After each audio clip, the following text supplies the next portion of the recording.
But yeah, like I said, while reading the People Know, I wasn't even fully educated about the People's Party and the history of the populist movement in Kansas up until, reading your account. So I was wondering if you had any thoughts about the modern day People's Party, which would be, the movement for a People's Party started by Nick Brana. They have, plans to run candidates in 2022, I believe, at the congressional level. So I'm just wondering if you have any thoughts about the legitimacy or viability of third party movements in the modern day, and if not, where do you see a real populist energy being? Well, I've spoken to them on the internet, the same as I'm talking to you, and they're Mhm. really good people. Yeah. And so, of course, I wish them success. And I'll tell you, I mean, my frustration with our two-party system is, I'm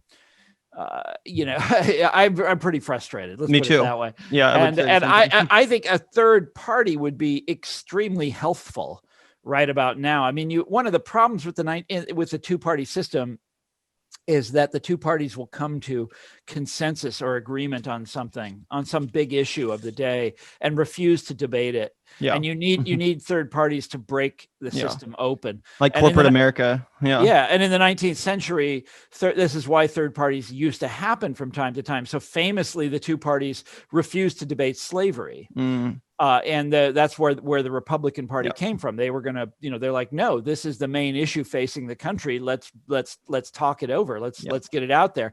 And they killed the Whig Party.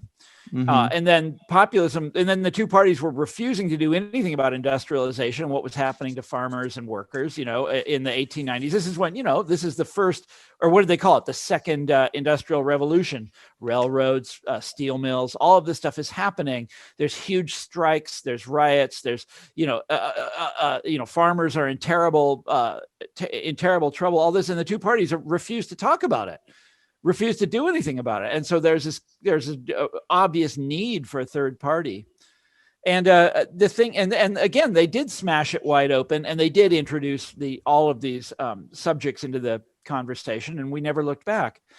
But we could use that now. The problem is that it's after populism died, the two parties took all of these steps to make sure that this would never happen again, to outlaw what they called fusion. So the populists used these various techniques in different states to win.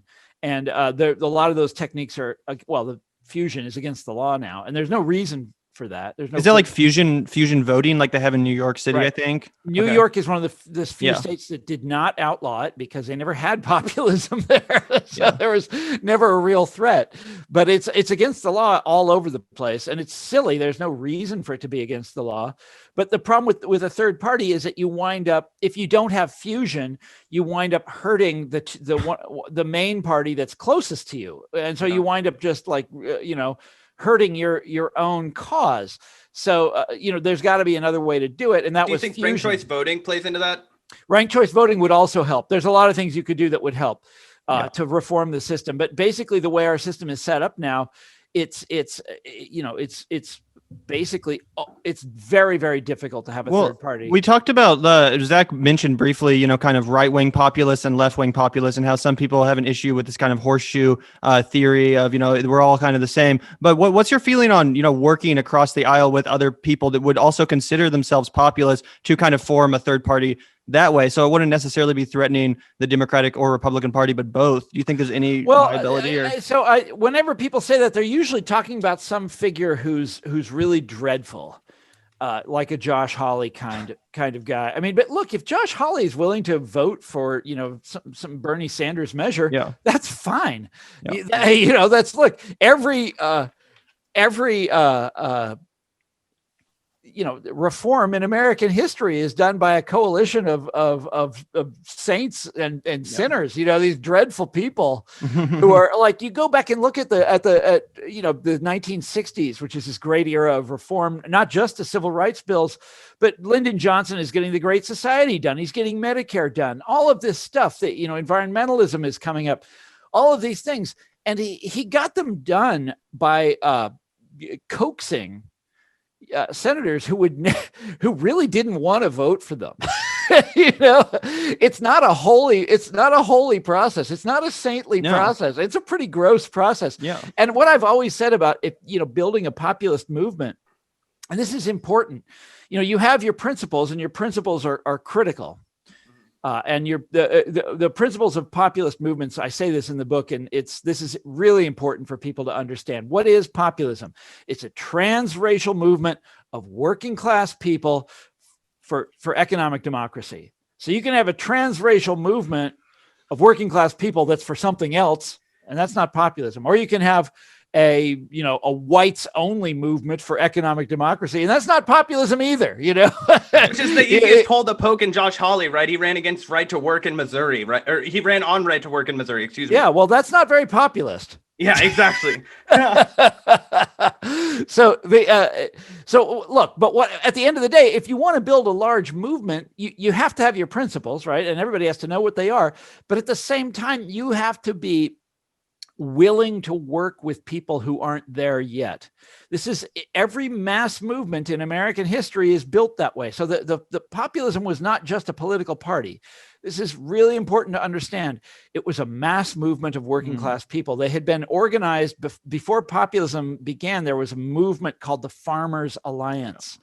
And it was like a labor union. If you know what the Farmers Union is today, they're pretty big in Kansas, and in Missouri as well. And it was similar to that, only it was much bigger. Yep. And farmers were, I think, a majority of the population at the time.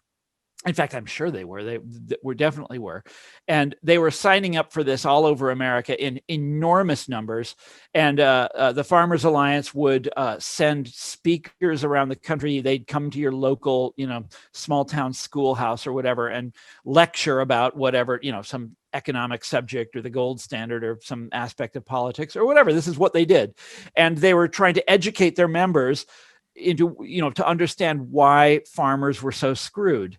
And it was there were different branches of it. The main one was this kind of Southern Farmers Alliance, but there was a Black Farmers Alliance. There was a Northern Farmers Alliance, a whole bunch of different ones. And they all eventually all came together and formed this group, the People's Party. Mm-hmm. And then the various unions got on board too. The Knights of Labor, certain unions within the AFL got on board, and so it was a mass working class organization. But it came out of these movements, and then in the 1930s you see the same thing. These labor movement that is it's very important in like Kansas City local history, when unions are growing by leaps and bounds, and people are signing up for them all over the place, and it captures the public imagination, and everybody is forming unions in the 1930s, and they're signing up with the New Deal, and they're voting for Roosevelt, and it's a very successful time. And then in the 60s, you see it again with the civil rights movement. They're in the South, but they're going, from town to town, and they're organizing people, and people are signing up in huge numbers.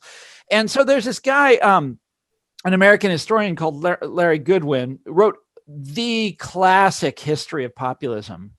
It's called Democratic Promise. And he thinks populism was the greatest moment in American history. It was the pinnacle, and we've been on a downhill slide ever since then. This is basically how he sees U.S. history. And but he came to populism after being an organizer in the civil rights movement in Texas. So this is what he did: is he went around registering people to vote, and he learned about populism by doing that. And people would tell him about this movement from the 1890s. And so he started studying it, and he became the world's great authority on it, wrote this famous book on it. Then he went off and wrote about the labor movement and stuff like that. And then towards the end of his life, he wrote magazine articles about democracy. What is democracy? How does it work, et cetera. But he wrote about mass movements. Specifically, how do you form a mass movement? How do you do something like the Civil Rights Movement or the Farmers Alliance or the CIO in the 1930s? How is this done? Why can't we do it now? And this goes right to the heart of what it means to be on the left. He said you have to practice. And he laid it all out, right? What you have to do, but he said you have to practice ideological patience with people. Because the people these are movements of poor people, of working class people. These are not movements of highly educated, people with PhDs.